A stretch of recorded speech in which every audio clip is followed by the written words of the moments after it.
باركنا حوله لنريه من آياتنا إنه هو السميع البصير۔ اللہ فرماتے ہیں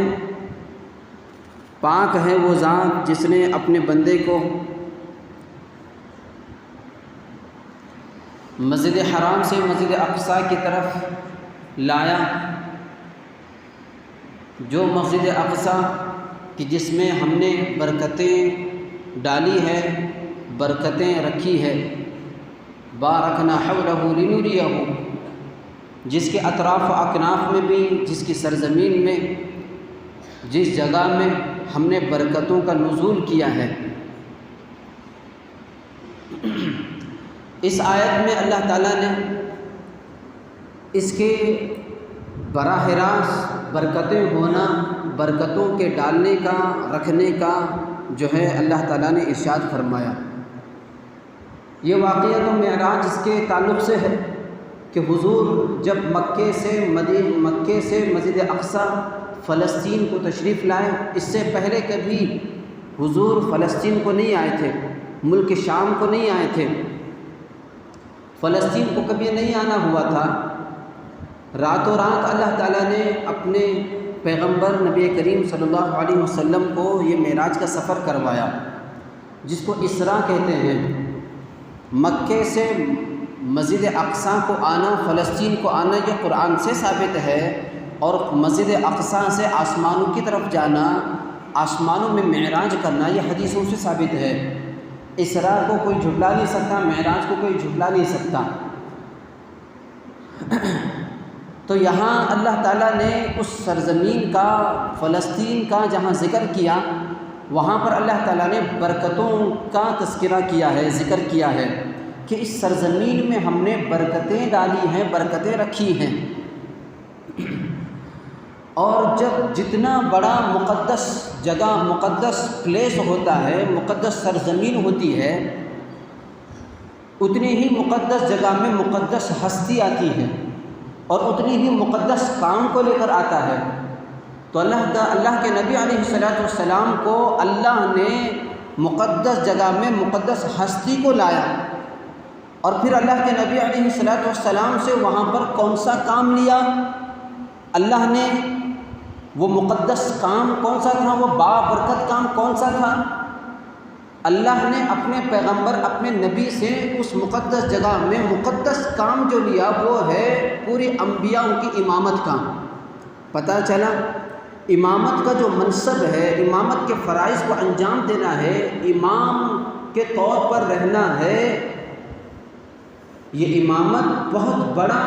منصب، بہت بڑا مقام، بہت بڑی چیز ہے۔ اسی لیے اللہ تعالیٰ نے دوسرے اور کام نہیں لیا، بلکہ امامت جیسا معزز اور مقدس کام اللہ تعالیٰ نے ان سے لیا۔ دوسری آیت میں اللہ تبارک و تعالیٰ ارشاد فرماتے ہیں، یا قوم ادخلوا الارض المقدسۃ التي كتب اللہ لکم۔ حضرت موسیٰ علیہ السلام جب اپنی قوم کو مصر سے ملک شام کی طرف لے کر آ رہے تھے، تو اس وقت اپنے قوم سے مخاطب کر کے حضرت موسیٰ علیہ السلام نے کہا تھا، یا قوم ادخلوا الارض المقدسۃ التي كتب اللہ لکم، اے میری قوم تم ایسی مقدس سرزمین میں داخل ہو جاؤ، انٹری کرو جس مقدس سرزمین میں اللہ نے برکتیں ڈالی ہے۔ كتب اللہ لکم، برکتوں کو اللہ تعالیٰ نے رکھا ہے، جس میں بہت ساری برکتیں ہیں۔ اور ان برکتوں کا تذکرہ صرف ایسا ہی نہیں، آپ پوری دنیا، وہ لوگ، وہ خوش نصیب لوگ جن کا سفر فلسطین کو ہوا ہے، وہاں کے انہوں نے ہواؤں کو محسوس کیا ہے، مسجد اقصیٰ کا سفر کیا ہے، بیت المقدس کو انہوں نے اپنے آنکھوں سے، خوش نصیب آنکھوں سے انہوں نے دیکھا ہے، وہاں ان کو نماز پڑھنے کا موقع ملا ہے، شرف حاصل ہوا ہے، سعادت حاصل ہوئی ہے، انہوں نے اپنے آنکھوں سے دیکھا۔ تو وہاں کی پوری دنیا کہتی ہے، پوری دنیا یہ کہنے پر مجبور ہے، پوری دنیا کے اندر جہاں جہاں پیداوار ہوتی ہے، فصل ہوتی ہے، ملک شام کے مقابلے میں ملک شام میں جو پیداوار ہوتی ہے اس میں جتنی لذت، اس کی فصل جتنی معزز ہوتی ہے اور لذت جتنی ہوتی ہے وہ پوری دنیا کی پیداوار میں نہیں ہوتی. اور وہاں کی پیداوار میں جتنی برکتیں ہوتی ہے، جتنی طاقت، جتنی راحت، جتنا سکون وہاں کے پیداوار اور فصل میں ہوتا ہے، پوری دنیا کے بڑے بڑے ملکوں میں جا کر،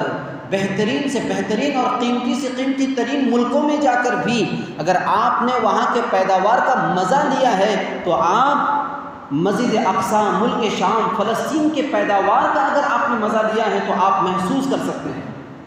اللہ تعالیٰ نے اتنی لذت اس میں رکھی ہے، وہاں کے کھانے کی چیزوں میں، وہاں کی سبزیوں میں، وہاں کے فروٹس میں، وہاں کے دانوں میں، وہاں کے کھانوں میں، ہر چیز میں جو وہاں سے فصل، وہاں کی زمین سے جو فصل اگتی ہے، وہاں کی زمین سے جو پیداوار حاصل ہوتی ہے، وہاں کے درختوں سے جو پھل ہمیں حاصل ہوتے ہیں، وہاں کے چھوٹے چھوٹے پلانٹس ہیں، جو سبزی ہم اپنے گھروں کے اندر بناتے ہیں، جو لذت وہاں کی پیداوار میں ہوتی ہے پوری دنیا کی کسی پیداوار اور فصل میں نہیں رہتی.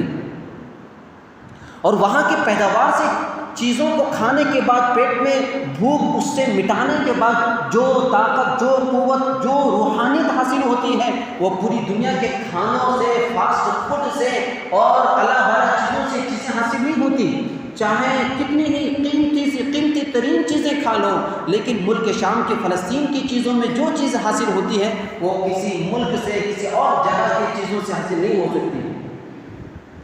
اسی طرح برکتیں صرف کھانے پینے کی چیزوں میں نہیں، برکتیں جذبات میں بھی ہے، برکتیں ایمان کے اندر بھی ہے، برکتیں عقیدے کی مضبوطی میں بھی ہے، برکتیں جذبہ جہاد میں بھی ہے، برکتیں شوق شہادت میں بھی ہے، برکتیں جذبہ شہادت کے اندر بھی ہے. آپ محسوس کر سکتے ہیں، یہاں تک علماء یہ کہنے پر مجبور ہیں کہ وہاں کے ایک ایک مرد، ایک ایک نوجوان، ایک ایک بہادر، ایک ایک طاقتور، مرد تو مرد، عورت بھی اتنی طاقت رکھتی ہے پوری دنیا کے مردوں کے مقابلے میں، جوانوں کے مقابلے میں ایک مرد بھی وہاں کے 10 مردوں کے مقابلہ کر سکتا ہے. اللہ نے ایسی طاقت کے اندر بھی برکت رکھی ہوئی ہے. اسی وجہ سے اسرائیل کے مقابلے میں آج غزہ، ملک اسرائیل کے مقابلے میں آج حماس کے جو نوجوان، جو بہادر آج لڑ رہے ہیں، کون سی چیز ہے جو ان کو پیچھے نہ ہٹنے پر مجبور کر رہی ہے؟ کون سی چیز ہے جو آئے دن ہمت میں اضافہ کرتا ہوا جا رہا ہے؟ کون سی چیز ہے جو آئے دن ان کو مضبوط رکھنے پر مجبور کیا ہوا ہے؟ وہ یہی برکتیں ہیں جن برکتوں کا اللہ تبارک و تعالیٰ نے تذکرہ قرآن مجید کے اندر کیا. یہ وہی برکتیں ہیں، یہ وہی تقدس ہے، یہ وہی اہمیت ہے، یہ یہی عظمت ہے جس کا تذکرہ اللہ تبارک و تعالیٰ نے قرآن مجید کے اندر کیا ہے. ایک ایک جوان کے اندر آپ وہ برکتیں محسوس کر سکتے ہیں، ایک ایک بہادر کے اندر وہ عظمتیں آپ محسوس کر سکتے ہیں، ایک ایک مرد اور خواتین، بچے، بوڑھے، ہر ایک کے اندر آپ ان تمام برکتوں کا، ان تمام تقدس کا، ان تمام اہمیتوں کا، ان تمام وعدوں کا جس کا اللہ تبارک و تعالیٰ نے قرآن مجید کی ان آیات کے اندر تذکرہ کیا ہے. اسی طرح حضرت ابراہیم علیہ السلام کو جب اللہ تبارک و تعالیٰ نے آتش نمرود سے آزاد کروایا، نجات دلائی، اور حضرت لوط علیہ السلام کو قوم لوط سے اللہ تبارک و تعالیٰ نے باحفاظت وہاں سے نکالا، اور وہاں سے نکالنے کے بعد جب اللہ تبارک و تعالیٰ نے حضرت ابراہیم کو ملک شام کی طرف ہجرت کرنے کا حکم دیا، حضرت ابراہیم حضرت لوط علیہ السلام کو نجات دینے کے بعد جب وہ ہجرت کر رہے ہیں تو اس کا تذکرہ قرآن مجید کے اندر اللہ تبارک و تعالیٰ نے فرمایا وَنَجَّيْنَاهُ وَلُوطًا إِلَى الْأَرْضِ الَّتِي بَارَكْنَا فِيهَا لِلْعَالَمِينَ. اللہ تبارک و تعالیٰ نے یہاں پر یہ فرمایا، ہم نے حضرت ابراہیم کو آتش نمرود سے نجات دلائی، ہم نے لوط کو قوم لوط سے نجات دلائی، اور نجات دلوانے کے بعد ہم ان دونوں شخصیتوں کو، حضرت ابراہیم کو بھی، حضرت لوط علیہ السلام کو بھی کہاں کی طرف بھیجا؟ ہم نے ملکیں اور وہ مقدس سرزمین فلسطین کی طرف، ملک شام کی طرف ان کو بھیجا. اور وہ ملک شام، وہ فلسطین، وہ سرزمین جس میں ہم نے برکتیں ڈالی ہے، اس آیت میں اللہ تبارک و تعالیٰ نے ایک اور لفظ کا اضافہ فرمایا. وہ یہ ہے للعالمین۔ اللہ تعالیٰ نے فرمایا یہ برکتیں صرف فلسطین والوں کے لیے نہیں ہیں، یہ برکتیں، یہ عظمتیں، یہ تقدس صرف وہاں کے رہنے والے کے لیے نہیں ہیں، وہاں کے رہنے والے مسلمانوں کے لیے نہیں ہیں، وہاں پیدا ہونے والوں کے مسلمانوں کے لیے نہیں ہیں، غزہ والوں کے لیے نہیں ہیں، حماس والوں کے لیے نہیں ہیں، مسجد اقصیٰ میں نماز پڑھنے والوں کے لیے نہیں ہیں، بلکہ اللہ تبارک و تعالیٰ نے اس آیت کے اندر صراحتاً یہ فرمایا یہ برکتیں پوری دنیا کے مسلمانوں کے لیے ہیں، پوری دنیا کے لوگوں کے لیے ہیں، للعالمین۔ معلوم یہ ہوا وہ برکتیں امت مسلمہ کے ایک ایک فرد کو چاہیے کہ وہ برکتوں سے مزہ اٹھائے، اس سے فائدہ اٹھائے، اس سے استفادہ کریں۔ اس کے استفادہ معلوم یہ ہوا اگر ہم نے اپنے طور پر اگر اس سے فائدہ نہیں اٹھایا تو معلوم یہ ہوا کہ یہ محرومی ہمیں اپنی وجہ سے کر لیا ہے، محروم ہم اپنے طور پر ہوئے ہیں۔ جو تو چاہیے اپنی طرف سے جہاں تک ہو سکے ہم ان سے جو استفادہ کر سکتے ہیں۔ استفادے کی کیا شکل؟ استفادے کی شکل یہ ہے ہم اپنے طور پر دعائیں بھیجیں، ہم اپنے طور پر جو ہے ان کو نذرانہ بھیجیں، اپنے طور پر مالی تعاون کریں، اپنے طور پر طاقت کے اعتبار سے، ہتھیار کے اعتبار سے، سامان کے اعتبار سے جو ہم مدد فراہم کر سکتے ہیں وہ فراہم کریں۔ اس کے ذریعے سے، ان تمام چیزوں کے ذریعے سے ہم اپنے قلبی اور روحانی اعتبار سے فرحت محسوس کر سکتے ہیں۔ ان مدد کے حساب سے، اس شرکت کے حساب سے، ان دعاؤں کے ذریعے سے، اس تعلق کے ذریعے سے، اس کنیکشن کے ذریعے سے ہم دلوں کے اندر، اپنے قلب کے اندر، اپنے روح کے اندر جو فرحت محسوس کر سکتے ہیں وہ انہی برکتوں کا تذکرہ ہے، جس کا تذکرہ اللہ تبارک و تعالیٰ نے للعالمین کے اس لفظ کے اندر رکھا۔ اسی طرح حضرت سلیمان علیہ السلام کے تعلق سے قرآن مجید کے اندر اللہ تبارک و تعالیٰ نے فرمایا کہ حضرت سلیمان علیہ السلام کو اللہ تبارک و تعالیٰ نے ہواؤں پر حکومت کرنے کی طاقت دی تھی۔ ہواؤں پر حکومت کیا کرتے تھے، جنات کے اوپر حکومت کیا کرتے تھے، ہر چیز کو اللہ تبارک و تعالیٰ نے حضرت سلیمان علیہ السلام کے اوپر مسخر کر دیا تھا۔ ان کے حکم پر جنات بھی عمل کرتے تھے، ڈرتے تھے، گھبراتے تھے۔ ایسا رعب، ایسا دبدبہ اللہ تعالیٰ نے تمام مخلوق پر دیا تھا۔ تو جو وہ اپنی سلطنت اور اپنی شاہانہ انداز میں جو تخت لے کر کے چلتے تھے ہواؤں کا، تو جس اعتبار سے سرزمین فلسطین پر، اس مقدس سرزمین پر جہاں پر گزر ہوا تھا، اس کا تذکرہ اللہ تبارک و تعالیٰ نے فرمایا تجری بامرہ الی الارض التی بارکنا فیہا۔ جو تخت لے کر کے وہ چلتے تھے اور جس جگہ میں پہنچے وہ جگہ بھی بابرکت تھی، وہ جگہ بابرکت تھی، جہاں ان کا تخت تھا، جہاں ان کی کرسی تھی، جہاں ان کا منصب تھا، جس کرسی پر بیٹھ کر وہ حکومت کیا کرتے تھے، حکومت فیصلے کیا کرتے تھے، آرڈر کیا کرتے تھے، مسجد اقصیٰ کو بنانے کا حکم دیے تھے، وہ جگہ بھی بابرکت ہے۔ تو پتہ یہ چلا قرآن مجید کے اندر جہاں جہاں اللہ نے فلسطین کا ذکر کیا ہے، غزہ والوں کا تذکرہ کیا ہے، حماس والوں کا ذکر کیا ہے، ملک شام والوں کا تذکرہ کیا ہے، ہر تذکرے میں اللہ نے برکت کا لفظ التزام لازمی طور پر استعمال کیا ہے۔ مکے کا جہاں تذکرہ آیا وہاں برکت کا تذکرہ نہیں ہے، مدینے کا تذکرہ آیا وہاں پر ہر جگہ پر تذکرہ نہیں ہے۔ ایسا نہیں ہے کہ برکتیں نہیں ہیں، لیکن خاص طور پر اللہ تعالیٰ نے ملک شام کا جہاں تذکرہ ہے، برکت کے تذکرے کے بغیر فلسطین کا ذکر نہیں آتا۔ ہر جگہ جس واقعے سے اللہ تبارک و تعالیٰ نے اس مسئلے کو چھیڑا، فلسطین کے مسئلے کو چھیڑا ہے، برکتوں کا تذکرہ کیا ہے، ایسا تقدس اس سرزمین کے اندر موجود ہے۔ یہ مسجد اقصیٰ سے پوری دنیا کے 3 مذاہب کا خاص طور پر تعلق ہے۔ ایک مسلمانوں کا تعلق مذہبی تعلق ہے، عیسائیوں کا تعلق مسجد اقصیٰ سے ہے، اور یہودیوں کا تعلق یا ناجائز تعلق ہے۔ ان کا کوئی خاص تعلق نہیں ہے، ناجائز تعلق ہے۔ عیسائیوں کا تعلق کس سے ہے؟ عیسائی مذہبی اعتبار سے اس کو جو مقدس سمجھتے ہیں، القدس ہمارا ہے، وہ جو کہتے ہیں وہ اس وجہ سے کہتے ہیں کہ حضرت عیسیٰ علیہ السلام کی پیدائش بیت اللحم اس مقدس سرزمین میں ہوئی تھی۔ فلسطین کے اندر ایک جگہ ہے مسجد اقصیٰ سے بیت المقدس سے 4-5 کلومیٹر دور پر بیت اللحم نامی جگہ ہے، وہاں حضرت مریم علیہ السلام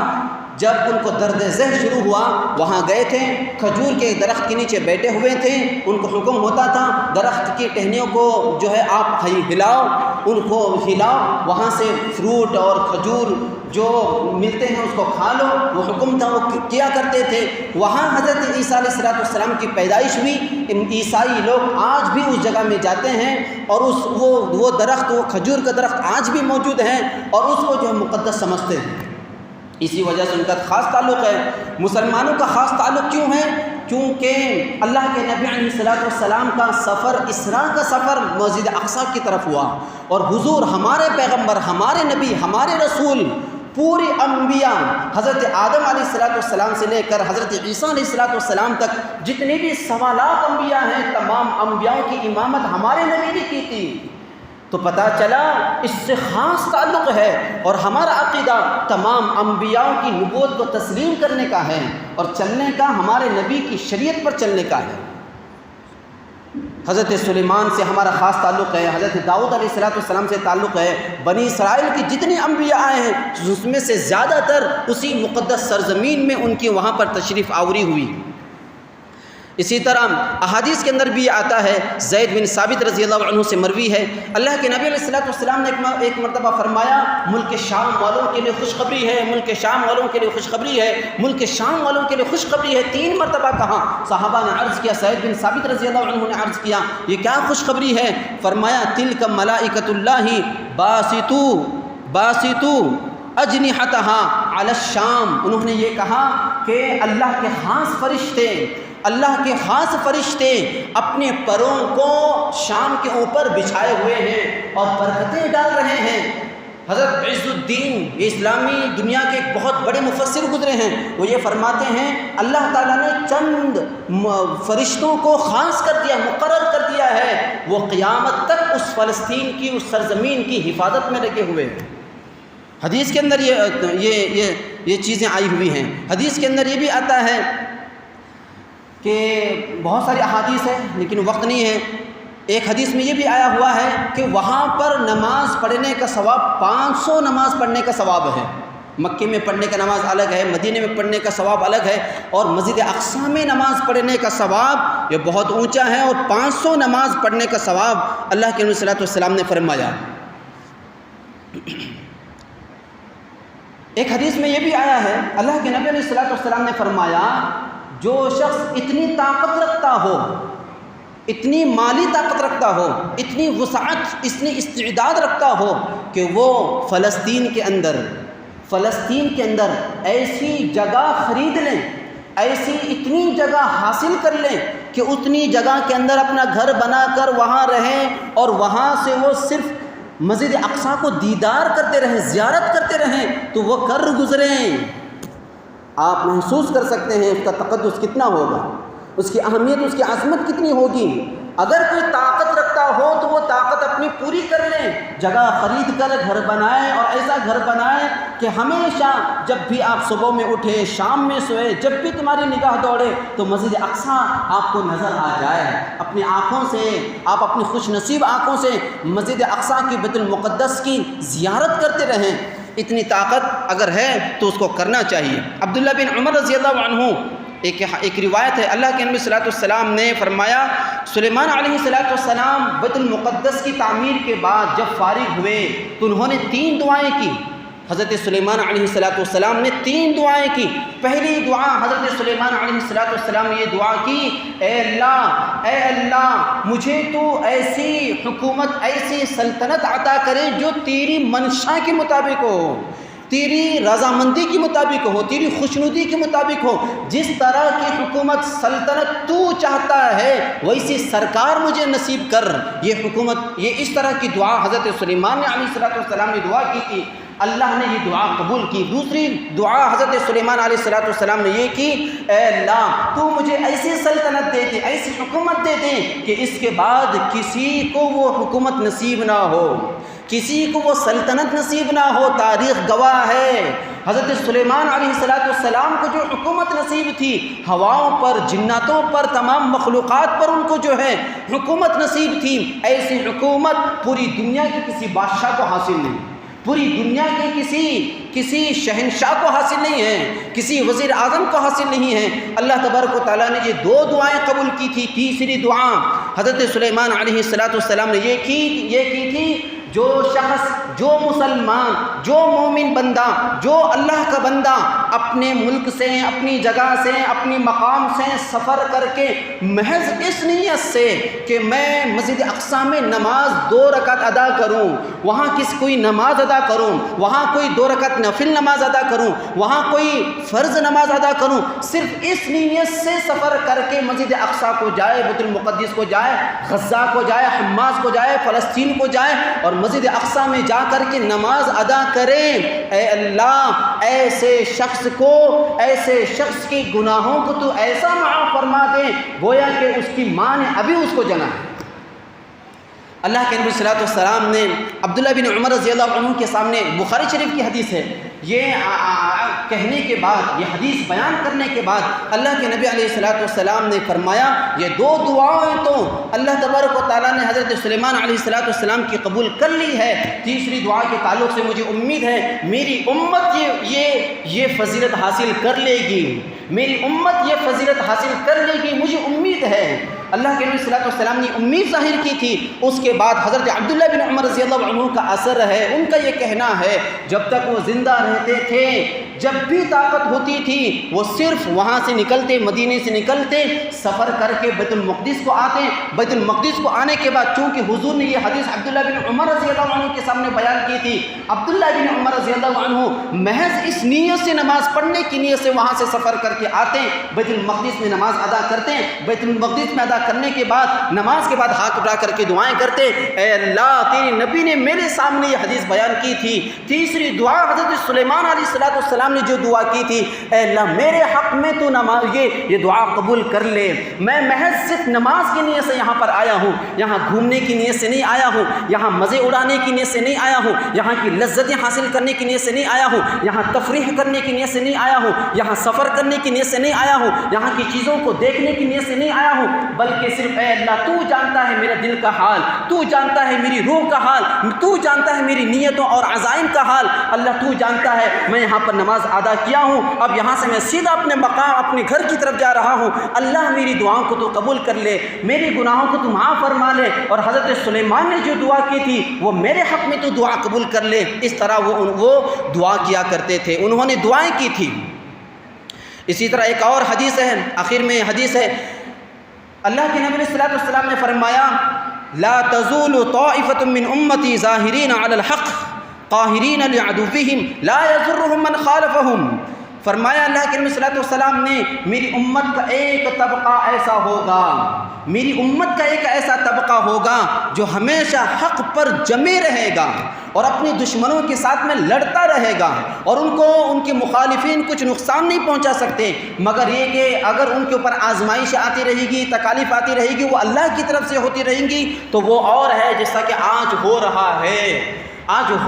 ہے۔ اور اسی طرح یہاں تک کہ یہ آزمائشیں کب تک آتی رہیں گی؟ جب تک اللہ کا فیصلہ نہ ہو جائے، اللہ کی طرف سے فیصلہ نہ صادر ہو جائے، یہ اس وقت تک یہ آزمائشیں آتی رہیں گی۔ یہ امت کا یہ طبقہ ہمیشہ لڑتا رہے گا، اور آج ہم سب جانتے ہیں، ہم تک یہ خبر پہنچی ہوئی ہے، اور واٹس ایپ کے اندر، سوشل میڈیا کے اندر ہم سب کے سب ویڈیوز دیکھ رہے ہیں، وہ کون سی جماعت ہیں جو لڑ رہی ہے، مجاہدین کی جماعت لڑ رہی ہے، مٹھی پر جماعت ہے، پوری سپر پاور طاقت سے لڑ رہی ہے، کیا ایمانی جوش ہوگا، کیا ہوگا ان کے اندر۔ اسی طرح ایک اور حدیث کے اندر اللہ کے نبی صلی اللہ علیہ وسلم نے بھی فرمایا کہ قرب قیامت میں، قیامت کے قریب اسلامی خلافت سمٹ کر صرف فلسطین میں جمع ہو جائے گی۔ آج آپ محسوس کر سکتے ہیں، ابھی یہ کھلی، یہ ڈھکی چھپی چیز نہیں ہے۔ غزہ کے اندر، حماس کے اندر جو حکومت چل رہی ہے، آج کے علماء اس کو تو کہہ سکتے ہیں کہ یہ اسلامی خلافت ہے، کہہ سکتے ہیں کہ نہیں کہہ سکتے؟ اسلامی حکومت ہے، وہاں کا خود وزیر اعظم رمضان کے اندر جن کا نام اسماعیل ہنیہ ہے، وہ وہاں پر تراویح رمضان کے اندر خود پڑھاتے ہیں، 4 رکعت کے بعد میدان کے حالات لینے کے لیے بھی جاتے ہیں، خود نماز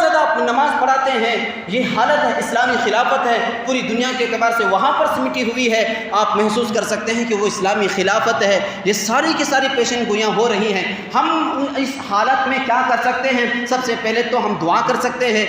دوسری چیز یہ ہے کہ ہم صدقہ خیرات کر سکتے ہیں ان کے حق میں۔ اسی طرح ہم یہ بھی نیت کر سکتے ہیں، اللہ اگر فلسطینی مجاہدین کو اگر اللہ تعالیٰ فتح دے دے تو میں اپنی طرف سے 3 روزے رکھوں گا، میں اپنی طرف سے صدقہ اتنے کروں گا، میں اپنی طرف سے اتنے دن کا اعتکاف کروں گا۔ یہ نیتیں ہم کر سکتے ہیں۔ اسی طرح ہمارے اس ملک کے اندر جو لوگ یہ کہتے ہیں کہ ہم اسرائیل کے حق میں ہیں، ان کو جو ہے ہم یہ بھی کر سکتے ہیں کہ چونکہ اس سے پہلے ہمارے ہندوستان کا، ہمارے اس بھارت کا، اس ملک کے جتنے بھی سیاسی لوگ ہیں ان کا یہ موقف ہمیشہ سے رہا ہے کہ ہم فلسطین کے حق میں تھے۔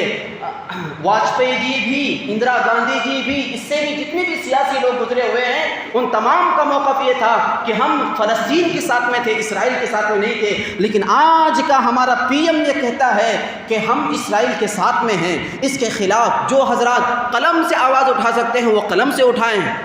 مدد کرنے کے تعاون کے طور پر ہم کہہ رہے ہیں، جو قلم سے آواز اٹھا سکتے ہیں وہ قلم سے آواز اٹھائیں۔ سوشل میڈیا میں جو آواز اٹھا سکتے ہیں وہ سوشل میڈیا میں آواز اٹھا سکتے ہیں کہ یہ تمہارا موقف غلط ہے۔ بھارت کا موقف ہمیشہ فلسطین کے ساتھ میں تھا، فلسطین کے ساتھ میں ہونا چاہیے۔ اللہ سے دعا اللہ تبارک و تعالی ہم تمام کو عمل کرنے کی توفیق عطا فرمائے۔ آمین۔ وآخر دعوانا الحمد للہ رب العالمین۔